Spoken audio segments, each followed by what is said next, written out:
De situatie is al 50 jaar hetzelfde bij verzorgingshuis De Stelp in Holm. Toch worden er nou in zo'n hasten maatregels naam.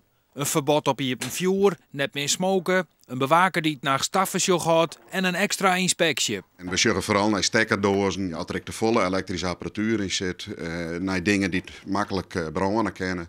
Oude televisies die het hun tijdig hun onderbeurt gaan maken. En dat soort dingen, daar zullen we vooral naar. Het gaat om het dak.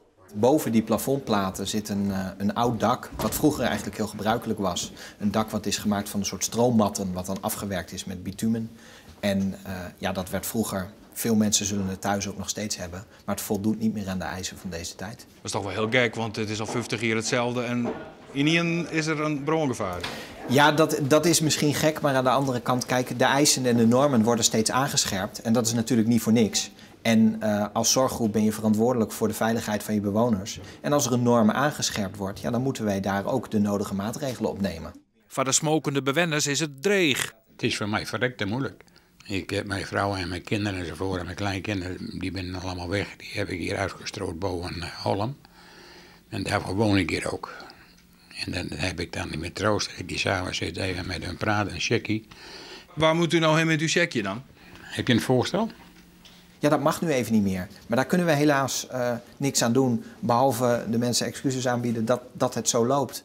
Bewoners hadden er het generaal wel begrip voor en ze vielen haar nog wel veilig. Ja, dat moet wel, toch? Ja. Maatregelen nemen. Brand komt er direct niet. Of het moet door het onweer komen, hè? Ik voel me wel veilig. U voelt zich niet minder veilig dan voorheen? Nee hoor. Het dak zou er al matten en dat jou een soort oorlest. De al bestaande nijbouwplannen worden daarom over 2 weken met de gemeente op een nij bepraat. Zwaarginstelling Passana kan nog net uitsluiten dat meer van haar verzorgingshuizen zulke problemen hebben.